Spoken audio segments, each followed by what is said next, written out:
Welcome to chapter 20, which is poisons, toxins, hazards, and risks.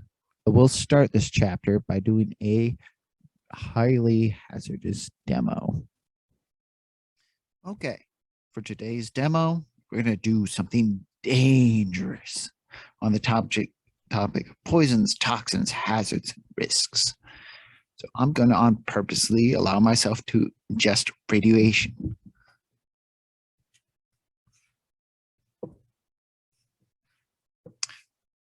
Banana.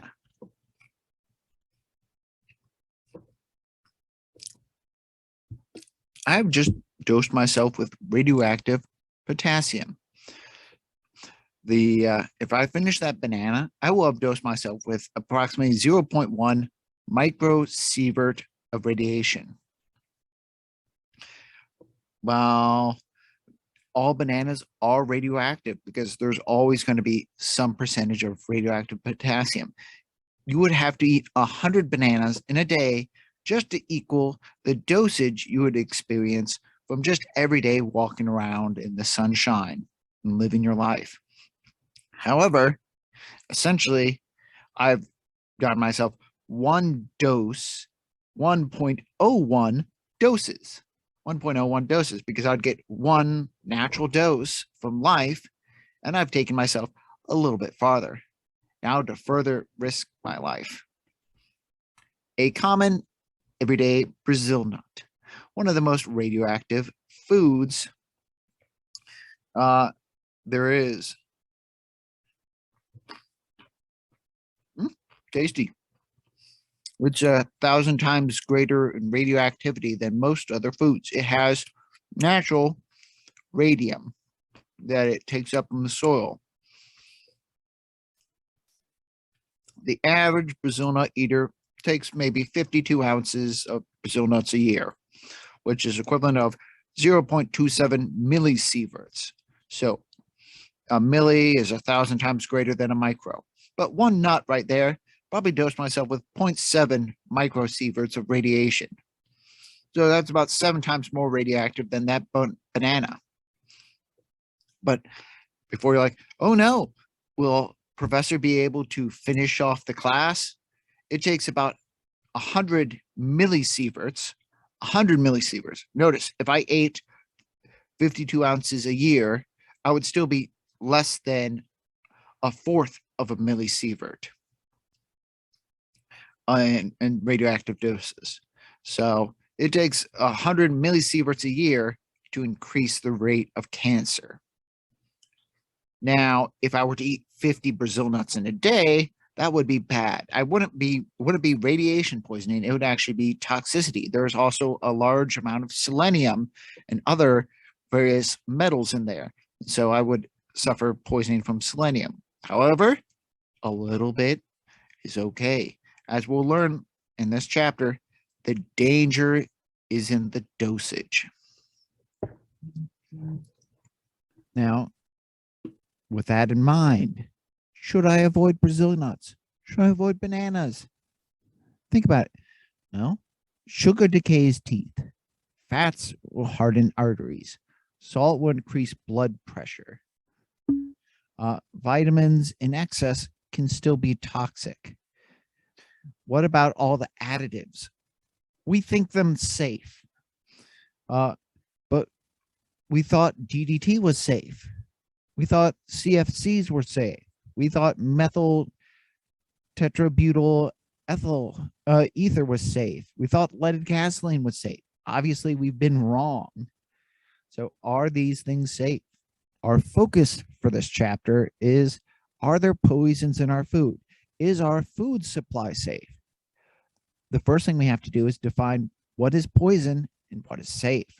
Well, poison is considered a substance that can cause illness or death when it enters our bodies, usually a component of our food or drink with air we breathe. Now, a toxin is a specific type of poison that's a harmful substance that has a biological origin. So when we say, when that meme of, is it venomous or is it poisonous? Technically, both cases, it's toxic. It can be considered a toxin. But poisonous and toxin would be, in that case, it would be a poisonous toxin and a toxic venom. But toxin is usually thought of as having biological origin.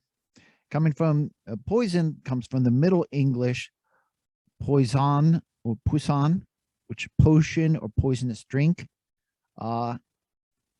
with being potio, drink or draft of potion.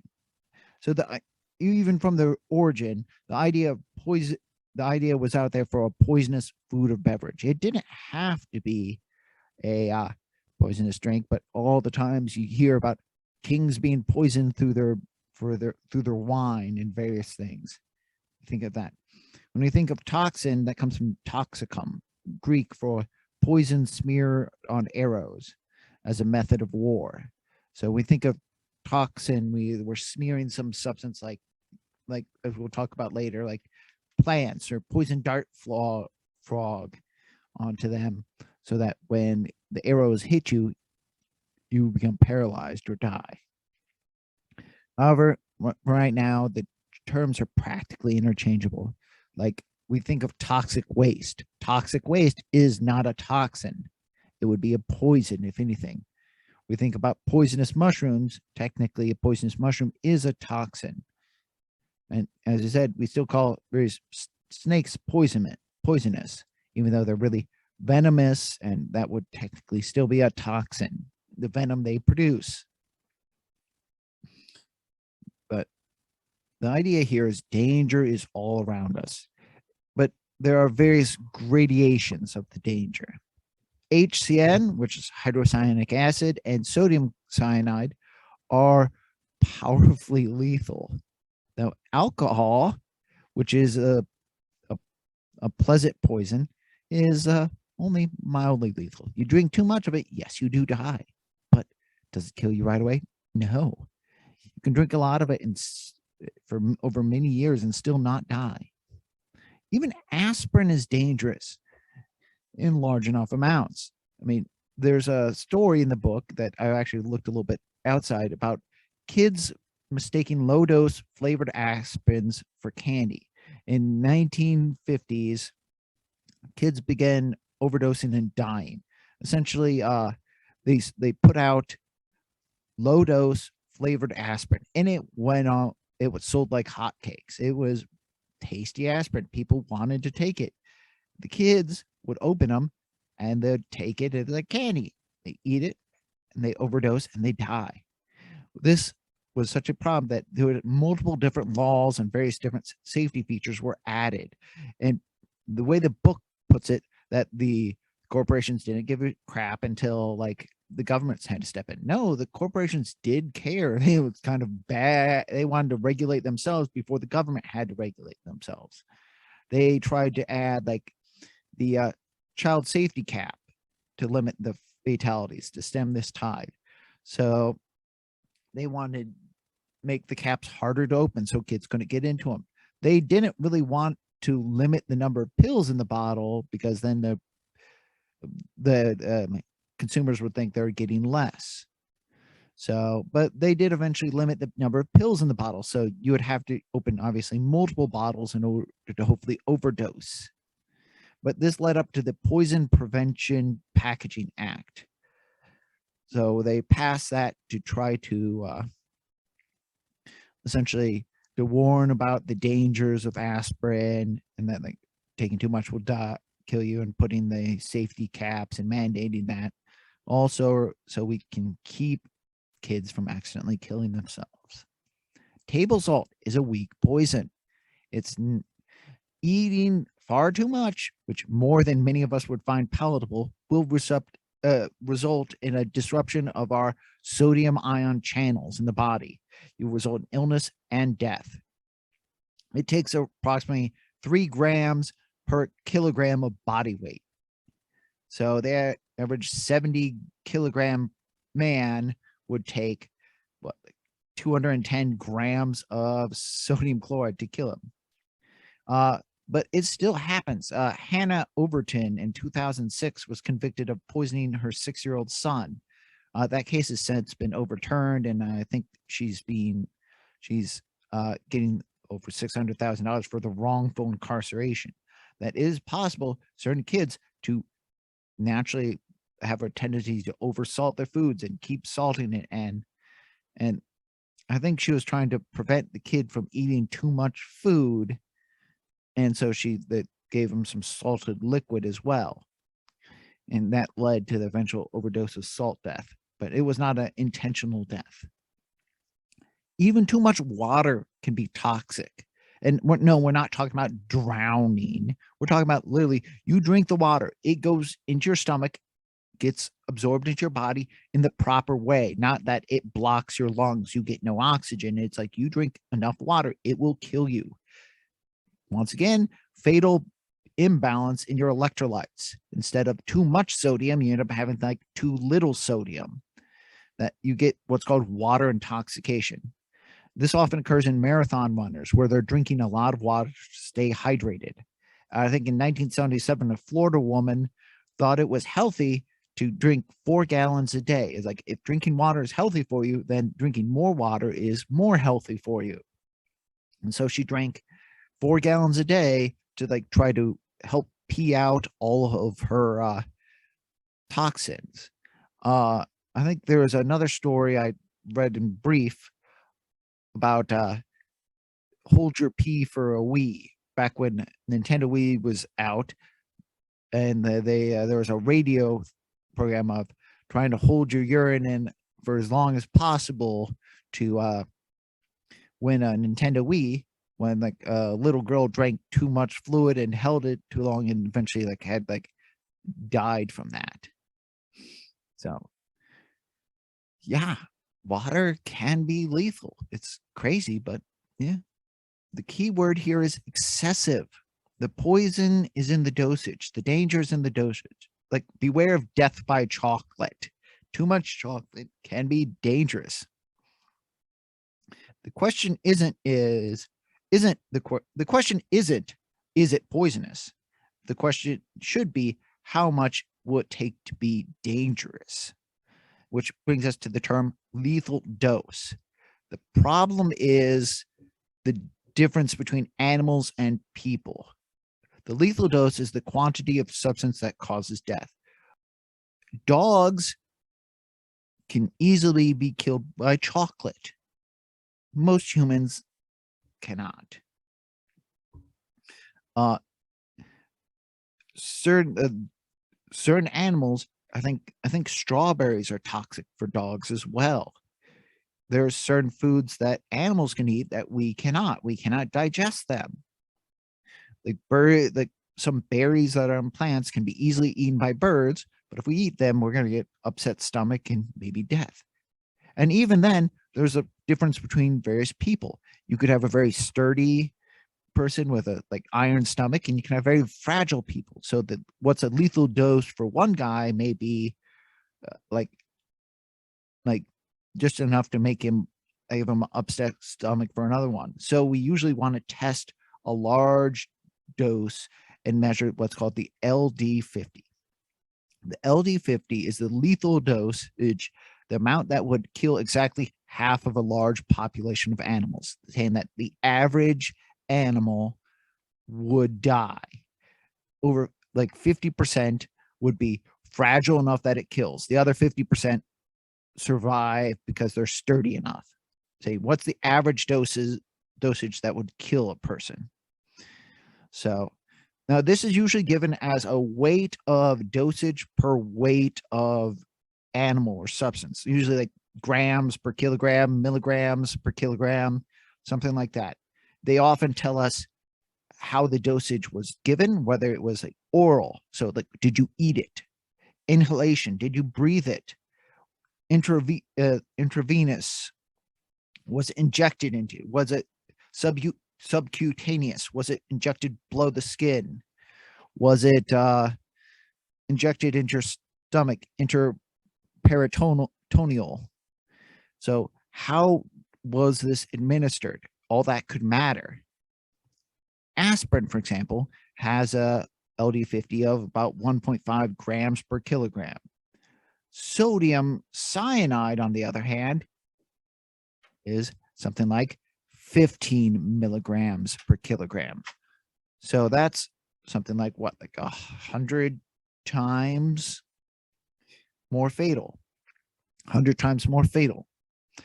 Even so, this data must be interpreted with caution. The animal species can differ, as does the method of dosage. As I said, injected below the skin is usually less effective than injected into the abdomen, which could be even less effective than intravenous. Nicotine, for example, the lethal dosage for oral is 230 milligrams. If you have injected into the stomach, into the abdomen, it's 9.5 milligrams. But you inject it into the bloodstream, it's like 0.3 milligrams. We're looking at directly into the bloodstream. It is highly lethal.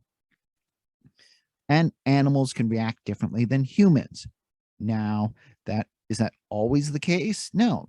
Usually mice react very similar to humans, and even if mice don't, we can then upgrade to like chickens and like apes if we really, really want to be certain.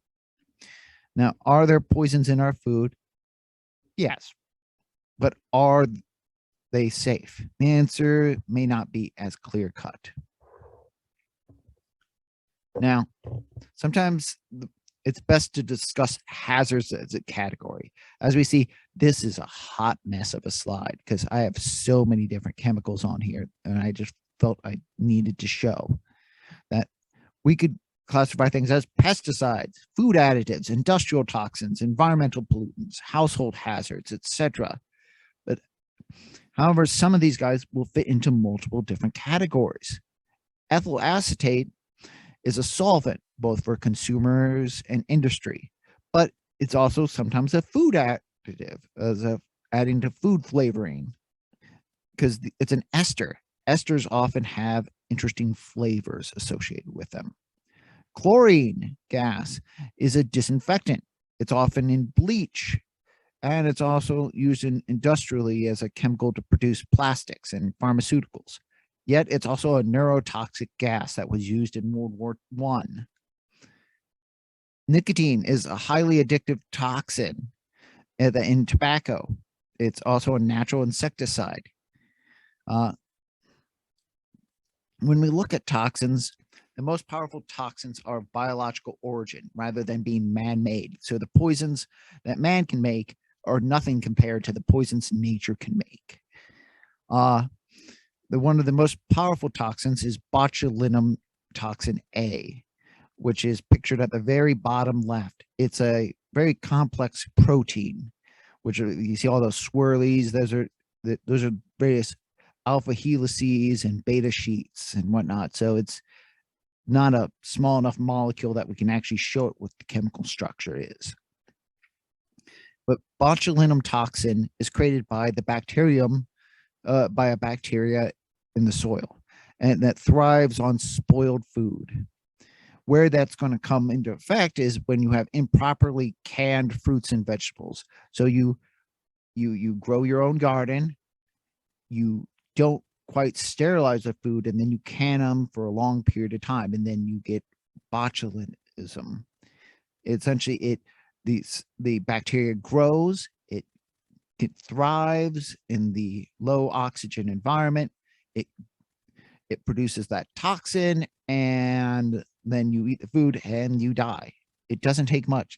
It's 3 milligrams, 3 times 10 to the negative 8th milligrams per kilogram. So that would be what, 0.03 nanograms per kilogram of body weight. So it doesn't take much. This can also happen in poorly preserved meats. Now, while the microbe will be killed, the bacteria gets killed on digestion, the toxin would remain. The protein remains and it gets into your bloodstream and kills you. Now, The microbe and the toxin can be destroyed at high enough temperature. So when you cook the food properly, or I think you have to boil the fruits and vegetables before canning, you're essentially destroying any of that microbe and any toxin that exists before you can them. And also another thing, the bacteria cannot survive in highly acidic food. So food below the pH of 4.6. So pineapple will be always safe because it's highly acidic in nature. But things like, apples, peaches may not be the case. Now, botulism, and botulinum comes Latin of sausage, botulus, which referred to a famous case of botulism in the 19th century in Germany with more than 200 cases of the illness, which was traced back to improperly prepared sausages. So that's kind of awful in the way that why sausage is so bad it becomes famous for a horrible chemical. So the sausage industry never recovers. And nowadays, it's probably more common in canned foods from people who want to save their food for later. Now, tetanus is the next most toxic one. Tetanus, another complicated protein. I think the top one right next to it is also that when you get the illness tetanus from this toxin, it's known as lockjaw. Your muscles start to seize up and your limbs start to seize up, and eventually it causes your diaphragm to seize up and you can't breathe. But that's also a microbe that's in the soil. It's found in the soil, saliva, dust, and manure. Typically, we associate tetanus with rusty nails, like you step on a nail, but really the nail is just the method of transferring the bacteria that already was there in the soil into the body, because it needs cuts or punctures in the body. So if it's on an animal's teeth and saliva and the animal bites you, you have it cut, saliva gets in, you get the bacteria in. So, but the nail is just a way to transfer the dirt and bacteria that was already there. The next guy, I think below it, is diphtheria. Diphtheria toxin is a direct contact through the air or contaminated objects. Just an illness, doesn't necessarily kill you, but it's pretty toxic. But notice, diphtheria jumps from 3 times to 3 times 10 to the negative fourth. So that's essentially 0.3 micrograms instead of 0.03 nanograms. Now, the fourth most toxic, at least on this list, is a man-made. It's 2,3,7,8 tetrachlorodibenzo P-dioxin, or TCDD, as you see in the top left. Now, this is a byproduct of the industrial production of Agent Orange. As the book puts it, oh yeah, just a casual herbicide we used in Vietnam. No, this is a large-scale defoliant we used during the Vietnam War to try to smoke out our enemies. When they're hiding in the jungle, we want to destroy as many herbs or plants as possible. Unfortunately, Agent Orange had this toxin mixed in because that's how we made Agent Orange. The effects from exposure included birth defects and the promotion of cancer from other compounds, which is kind of interesting. It doesn't cause cancer directly, but it caused your body to turn other compounds into carcinogens, which still caused cancer. We have various deadly nerve gases like sarin. Sarin's way over here, but sarin, which is a phosphofluorine gas. We have things like soman and tabone. Now, this list here is far from comprehensive. They're missing things like the nerve gas VX gas, which I included here. Similar structure, you have the phosphorus group, but it has a sulfur and oxygen off that instead of the fluorine, and it has this nitrogen group. VX gas was probably one of the, well, at least one of my best knowledge of this is from the 1996 The Rock with Sean Connery and Nicolas Cage. But it's also been recently used to kill, I think it was Kim Jong-un's uncle. So it is a very much so real gas. It's not just a Hollywood effect. Saccharin has 172 micrograms per kilogram intravenous dosage to be poisoned, but it has a 28 to 35 milligram dosage to breathe it in per minute. Now, VX, instead of 172, has somewhere between 70 and 140 micrograms per kilogram just of skin exposure. So it can sink into the skin. You don't have to inject it in your blood. So it's still far more lethal. But to breathe it in, instead of a 28 to 35 milligrams, it's 15 milligrams per meter cubed per minute of breathing that in for several minutes to kill you. So far more lethal. So this list is not the most lethal, not by far. Now, some on this list we've already discussed, like parathion, which is an insecticide, isoflurate, which is actually used to treat glaucoma, but it can also be a nerve agent because it affects the nerves, but they use it to selectively affect the nerves of the eyes. Now, sodium cyanide, I'm not even going to bother to show that one, but has a variety of uses. We use it to extract gold from ore. We use it to electroplate other metals. We use it in fumigation and pest control. That's probably the best known. But so imagine you're a miner, you're using this highly toxic substance to help you get the gold out of these ores, and you don't give a crap where it ends up. So all those towns that left around the mines, suddenly they have toxin. Fun. Now, some other poisons include things like muscarine from mushrooms. Let's see, I have muscarine shown right there, which is a ring structure. We have this ammonia group. So the poisonous mushrooms. We have, I didn't show Bufotoxin, which is the venom of the common toad, but I do have things like strychnine, which is the poison. It comes from a plant. It's a very highly complicated interlocked ring structure. So some of them are very complicated. Some of them are very, very simple to be a poison. Strychnine, most commonly used as a rat poison, but it comes from the seeds of certain trees. Tubocuarine, which is a plant extract used in South America for various paralyzing poisonous arrows. What they left out is the brachiotoxins, which is down here, which is the poison from poison dart frog, also a paralytic agent. Kind of similar, kind of different. I think the poison dart frog works from like 1 microgram per kilogram to 5 milligrams per kilogram, depending on that. And the last two, Sulanine and aflatoxin, there and there. Those guys are actually ones that are big problems in our food supply. Aflatoxin comes from a toxin produced by a mold that can be found in various corn and grains.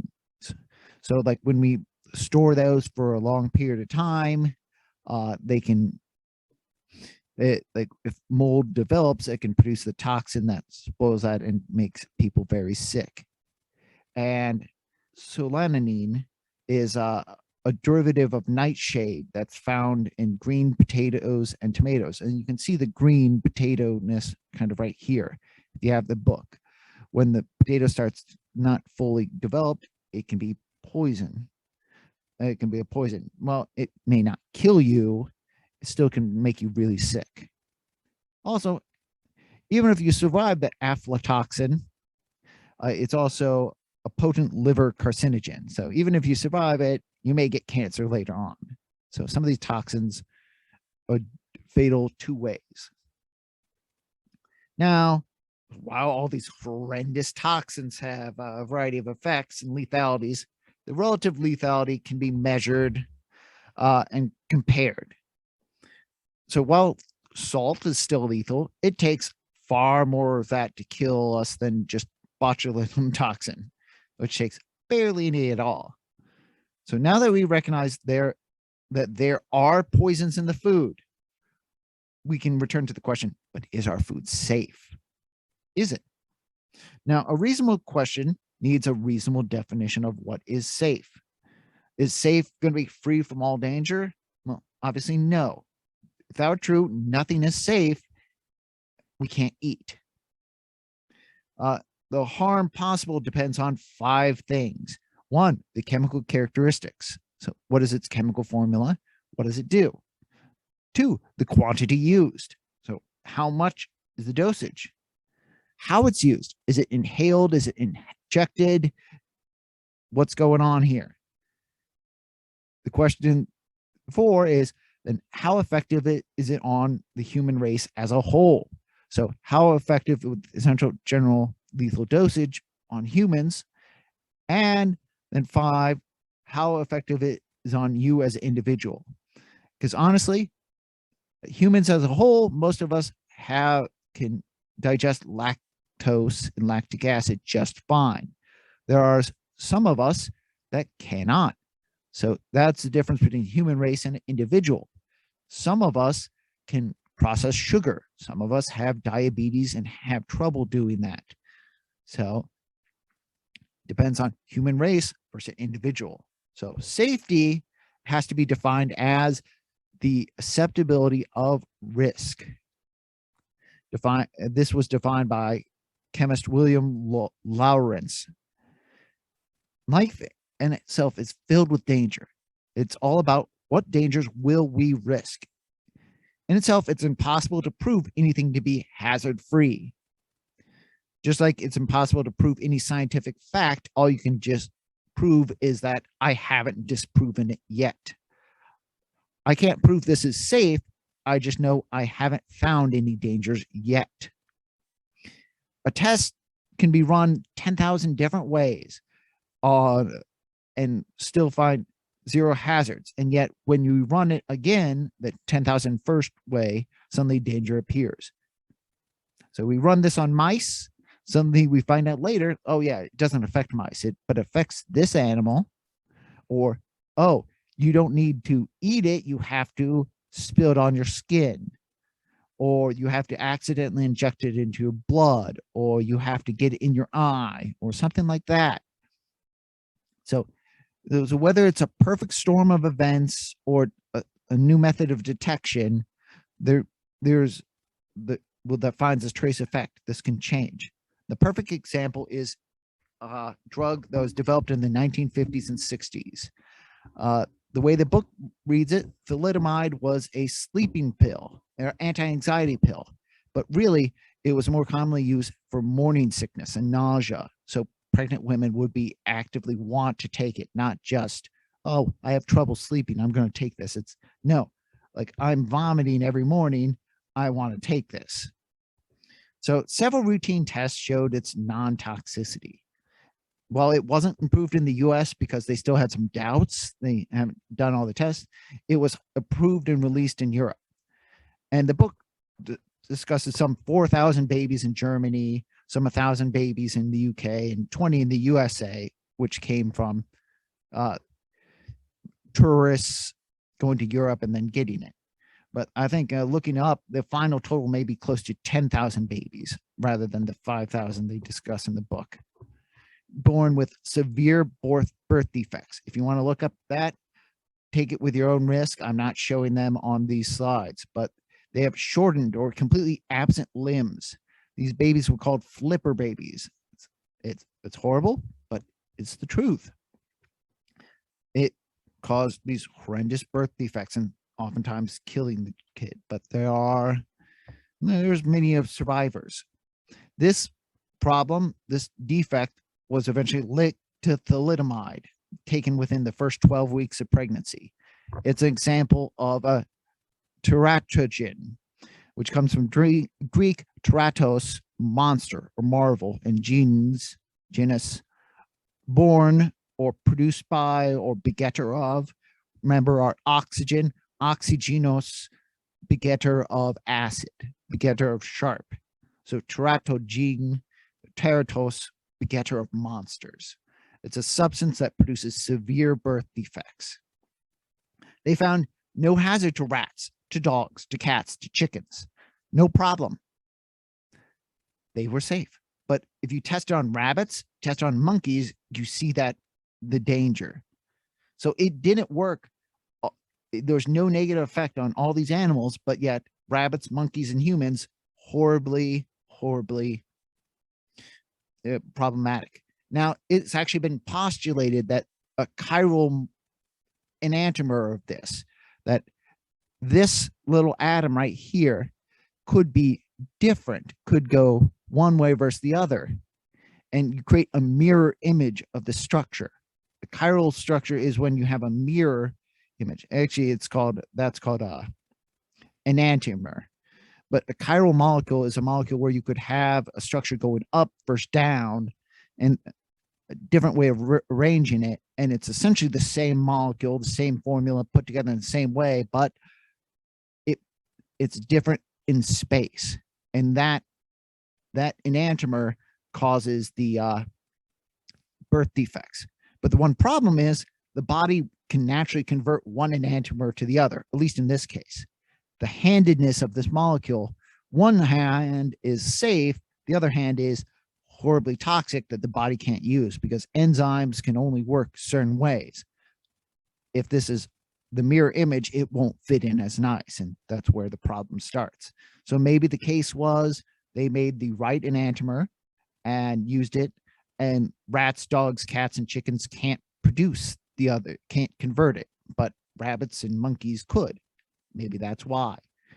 Still not fully understood. That being said, it's still very low toxicity in non-pregnant women. Low toxicity overall. So it's still in use. It's used to treat ulcers, arthritis, leprosy, tuberculosis, some instances of AIDS, in people with skin graft rejection, and I think certain forms of skin cancer. I think myeloma, something like that. You know, darker, more ironic way to look at the phrase, don't throw the baby out with the bathwater. We're still using it, just don't be pregnant while you're using it. Now that safety is understood as a accepted risk, what risk should be determined by society rather than the person to person. Now, aspirin use is determined by person. I can take aspirin if I want to, or I can say it's my religious belief that I should not take aspirin, or it's my belief my body is a temple, I should not take aspirin. But heroin uses, for example, is determined by society. No amount of heroin is allowed in America, at least right now. You're not allowed to have heroin. You'll be arrested. Well, in 1970, the Poison Prevention Packaging Act, society limited the free access of aspirin. They tried to make it harder by putting the childproof caps on there and try to limit the amount of aspirin pills in a bottle. So they tried to limit access to its youngest members of society. So just like we have age restrictions on cigarettes and liquor, we don't allow young people to smoke, at least we try to prevent that, and we don't allow people under 21 to drink liquor. That was the drinking age was originally lower, and we've raised it up. Now, whether you agree with that or disagree with that, society is limiting that hazard. We have various different regulation organizations that do that. FDA, the Food and Drug Administration, regulates what can be put into our food. The EPA, Environmental Protection Agency, regulates what chemicals can be released into our environment. OSHA, Occupational Safety and Hazard Association, regulates what hazards we're allowed to take at work. Thank God, as much as you're like, oh, government oversight. Well, It's thanks to government oversight like them that prevents you from losing your fingers at work, because they're like, you're not allowed to let little kids be like using their bare hands to unclog this machinery. You're not losing workers by the dozen because of that. And if so, they're highly punished. The Bureau of Alcohol, Tobacco, and Firearms regulates alcohol, tobacco, and firearms. And the U.S. Public Health Safety investigates illnesses and from food spoilage and outbreaks. So if you remember, like, oh, E. coli is going around, they're like, oh, where's that from? Oh, it's from these cabbages or this lettuce over in this California farm or whatever. And they try to link that out and get the food recalled. All these groups are trying to keep us all safe. Well, we're going to focus mainly on the FDA. The FDA limits largely what additives can be added to food through careful examination of both the LD50 and 2 or more species. So we need at least 2 species to check. And we also check for its maximum no effect limit. So how much can we take before we start to see any effect, not just dead? How much before we start to get sick at all? And they also try to study its long-term hazards. While the LD50 is the acute and immediate result hazard, we must also judge whether it be beneficial well below this threshold, because we don't want to get anywhere close to the LD50, but is this beneficial even at low doses? So they'll do various feeding tests to determine these limits and produce what was considered the no observable effect. And they usually limit this to milligrams per kilogram. The FDA actually permits no more than 1/100th, or essentially 1% of the no effect level in food based on the average daily consumption. So even if you go crazy and eat way too many tacos, the taco seasoning isn't going to like overload you, because like unless you eat 100 tacos in the daily and they're right at the limit, you should be fine. And that comes with the term acceptable daily intake, or ADI, which is the 1% of the maximum daily amount. As data changes, those limits may be lowered. If they suddenly find a new effect, they'll change things around. Long-term tests are then performed to study the chronic effects. We need to figure out, will this have effect on fertility? Or will this cause birth defects? Or will it be mutagenic effects like carcinogens that will cause cancer? Now, I want to do a quick aside to make sure we're all on the same page when it comes to cancer. What causes cancer? Now, it's not so quick and easy, because not all mutations necessarily cause cancer. Mutations are usually changes in the genome, changes that where you produce, sometimes it just produces a bad protein or something that doesn't work. Usually the cell either dies or they fix it. But for cancer, you need 2 types of standard mutations to occur: a removal of a reproduction limiter, and removal of the self-check, self-regulation. So cells will naturally undergo cell division through what's called mitosis.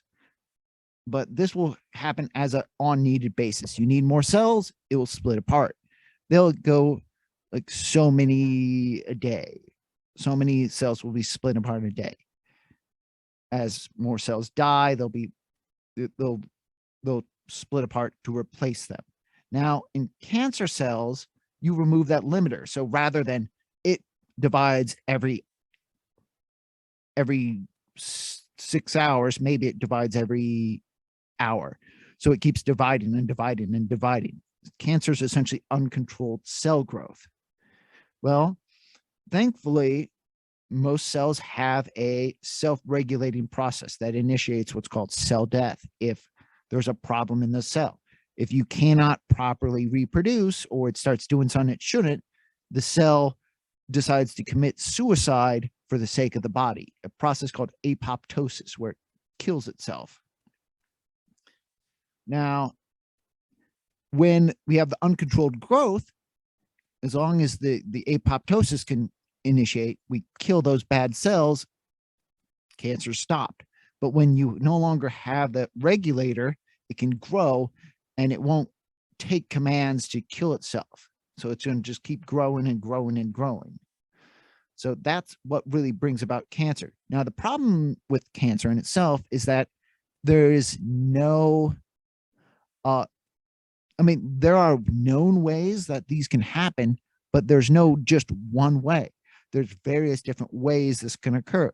Some things like HPV, we know can create cervical cancer and other types of cancer. We know that smoking can cause lung cancer, that chewing tobacco can cause like mouth and gum and throat cancer, that these things can cause cancer, but we don't always know why. Sometimes it's carcinogens in them.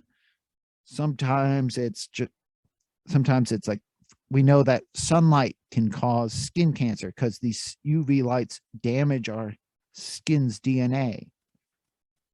But there's so many different ways that it's hard to prevent all of them. We just know we get better at recognizing how to prevent them by leaving out carcinogens and how to cure them. So that's cancer. Because we're going to talk about cancer a little bit more and carcinogens. But the FDA does all these things and tries to protect us from the unfettered capitalism that some people claim they want.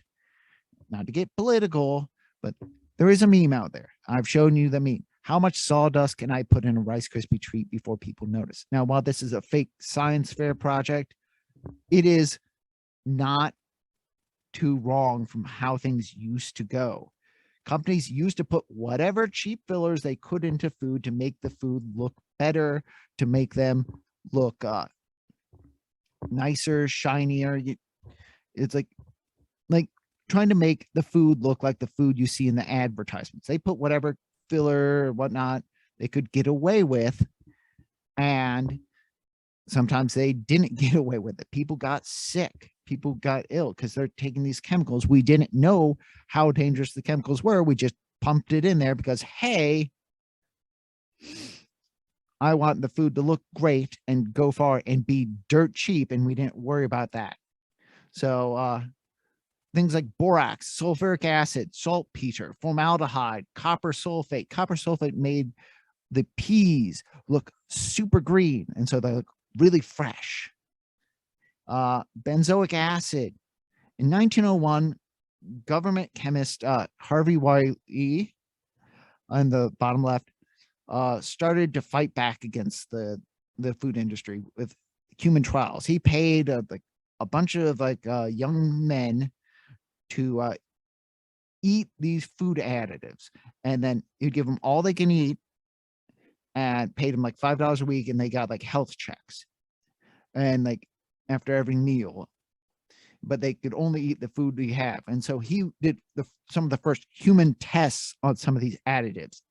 His group was nicknamed the Poison Squad, and they were responsible for passing the Pure and Food Drug Act and the eventual formation of the FDA in 1906. The Upton Sinclair's book, The Jungle, also came out in 1906, vilifying the meat industry, being that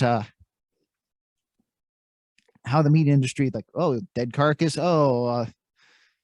drop something into the offal and you drop meat on the offal. Well, put it back on the chain. It's like, oh, there's rats in there. There's, oh, someone falls into the meat. Oh, well, you just get a little bit extra protein, you know? So we saw the horrors of the industrial food that we had to clean up. So Dr. Wiley's exploits are actually captured in the PBS documentary for the American experience called The Poison Squad. Very good movie. It's a 2-hour documentary. If you like PBS documentaries, it's a good one. It's worth watching. Just don't watch it on an empty stomach. With some of these chemical hazards, lawmakers will delegate the finer details to the agency officials at the FDA. But federal law has set a zero tolerance level on carcinogens, except for one notable exception that we'll talk about in a minute. They judge no acceptable level of risk is worth it to have a known carcinogen. In 1958, James Delaney, over here, of New York, introduced the amendment into the Food and Drug and Cosmetic Act that essentially no additive is deemed safe if it induces cancer in any man or animal in any way, shape, or form. This was called the Delaney Amendment. No additive can cause cancer at any level.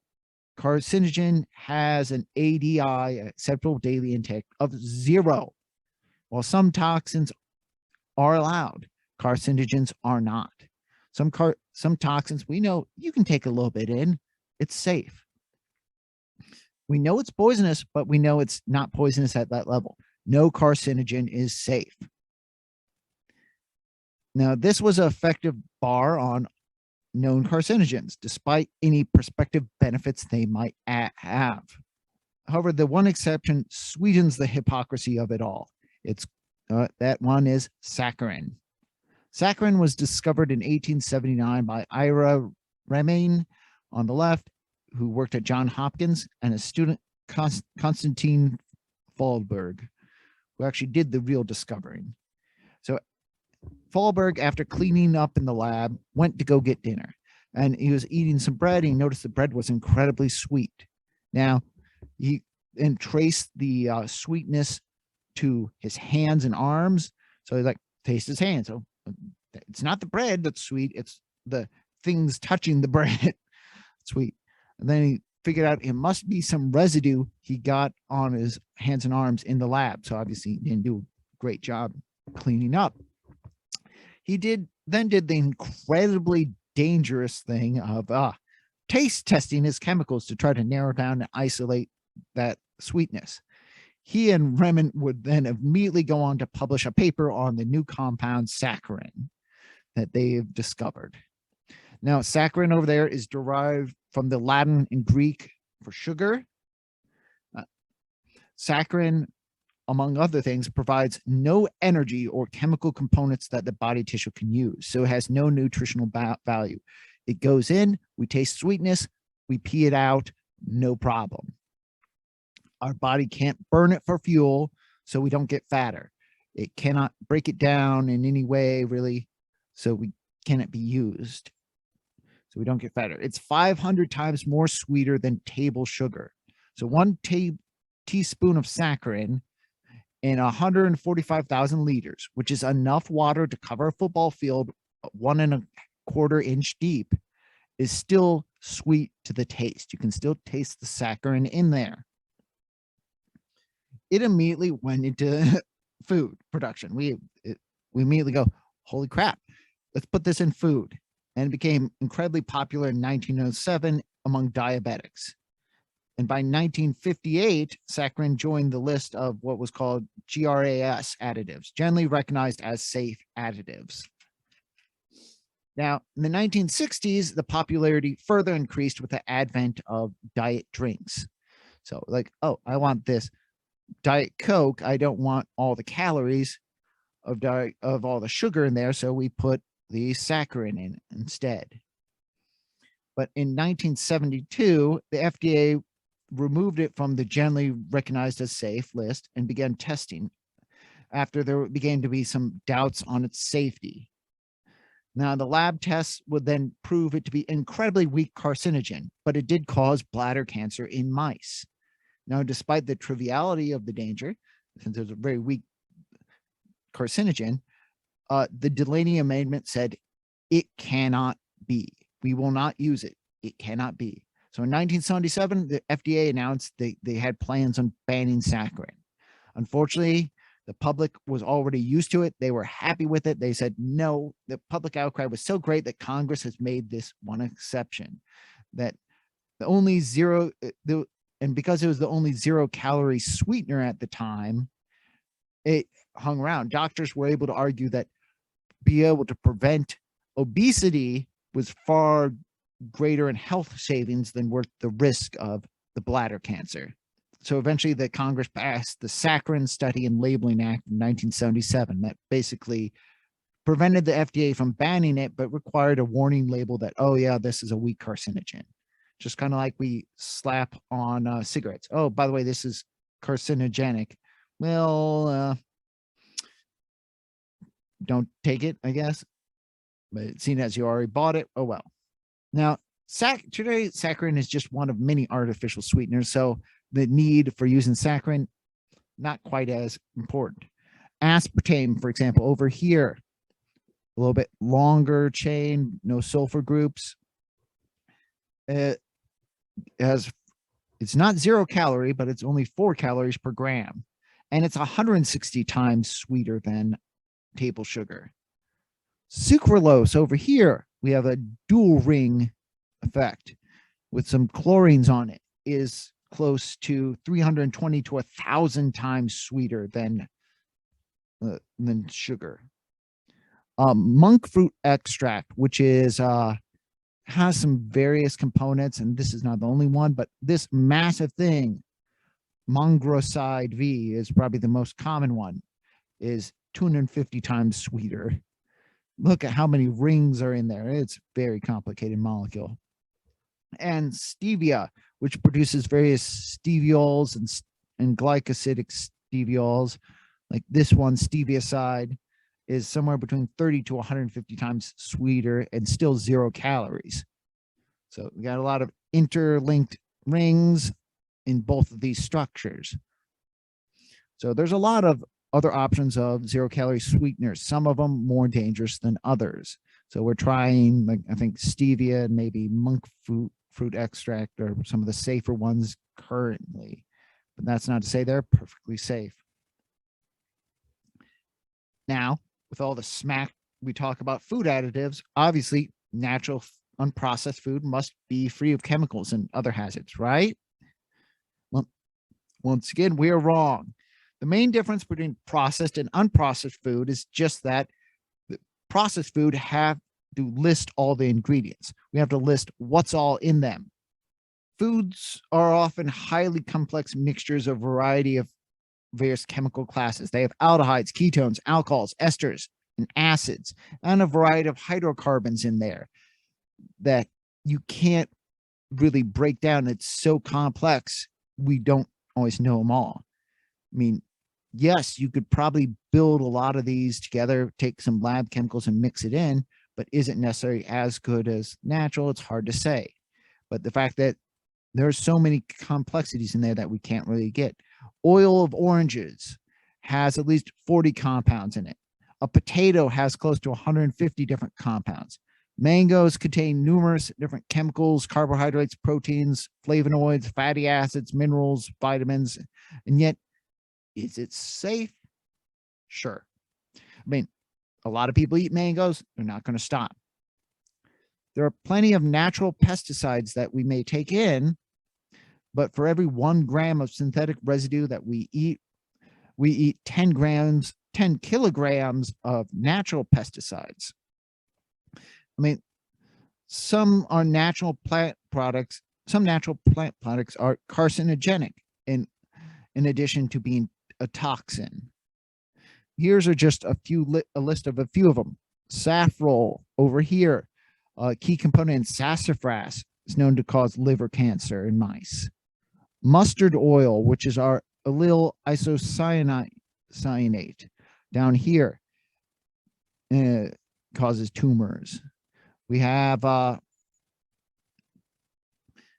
estradiol, oil of tarragon, or tarragon, basil, and fennel, which kind of looks like it's saying, what, me worry about cancer? It causes tumors. We have benzopyrene, which is present in smoked meats. I mean, obviously, we're not going to stop smoking our meat. It's like, that's good stuff. I mean, grilling things out doesn't exactly do good things for it. Dimethyl nitrosamine, cooked bacon. I'm not stopping eating bacon. I don't know about you. It's good. So, I mean, it causes cancer. Tannic acid and tannins, this huge, massively complex molecule present in our teas, our coffee, or cocoa. I'm not stopping drinking coffee. I'm drinking like 2 or 3 cups a day. That's also present in whiskey. I'm not going to stop drinking that. Like, yet we don't actively try to avoid these foods. The key in all things is in moderation. Moderation. Don't drink too much coffee. Don't drink too much whiskey. Don't eat too much bacon. I mean, although myristicin in nutmeg is eaten, if it's eaten in a very large enough single dose, it can cause liver damage and hallucinations.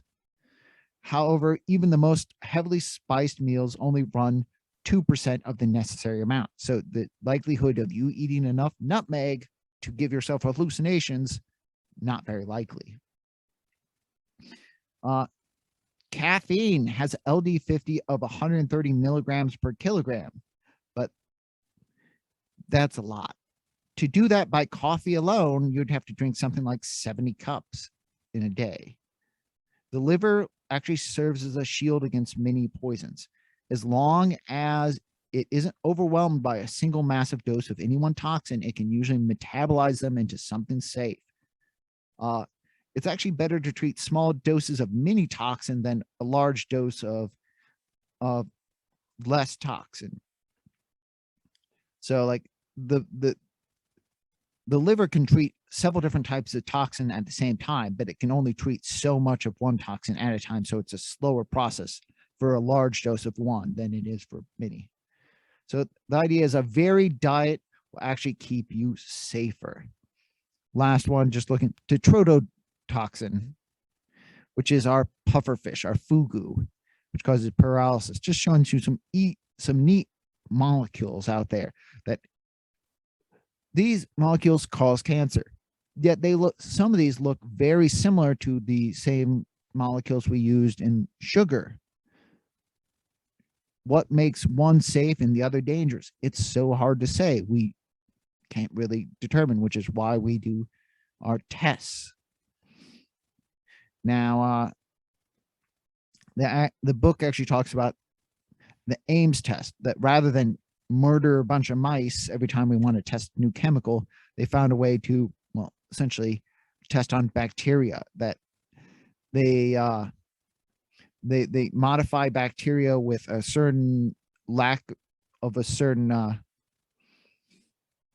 key amino acid, and an inability to produce it by itself, so the bacteria won't grow by itself.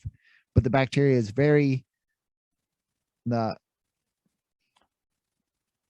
sensitive to carcinogens. If it bumps into a carcinogen, it will usually cause some sort of mutation that allows it to change back to how it normally was, and so it starts producing the histidine that it needs and grows like rapid. So if the bacteria grows, it bumped into a carcinogen, and so that's a way they can test it without having to murder a bunch of mice. But that is our chapter. So what is the prompt? Our prompt today is all about acceptable risks and what we would consider an acceptable risk. Now, I have many acceptable risks that I do, and I'm sure you do too. The question here for you is, what are 3 typically unsafe risks that you readily take? I mean, I want something that society as a whole might consider unsafe. It doesn't have to be food and beverage related, but what unsafe risks do you take? Example, I'm not expecting any of you to do that, but anyone go skydiving? That's not really safe, but it's fun. People do it. Mountain climbing, not super safe, but some people who take it. Lion taming. So what are 3 unsafe risks that you would readily take, that society as a whole? Obviously, you can't choose. I choose to eat food. Society generally considers food safe, but I choose to eat fugu on a regular basis. I choose to eat pufferfish every night. That might be considered a little bit more unsafe. I eat swordfish on regularity. or shark fin or whatever. What 3 risks that are unsafe do you readily take? And finally, what 3 safe risks are you unwilling to take? What 3 safe risks and unsafe risks? So most society says this is safe, but it's not something I would really want to do. Like society as a whole might say eating bugs is safe. Well, I think I'm going to hold on that there, bro. So what 3 unsafe risks do you take? What 3 safe risks are you unwilling to take, and why? Give you like a safe risk, unsafe risk. I hang out around coal smoke a lot because of one of the hobbies I do. So I willingly breathe in coal smoke with some regularity. It's not exactly safe, but it's I don't expect to be getting black lung anytime soon. So I'm not really worried about it. So that's what I have for you today. Have a good day, and I will see you in the next video.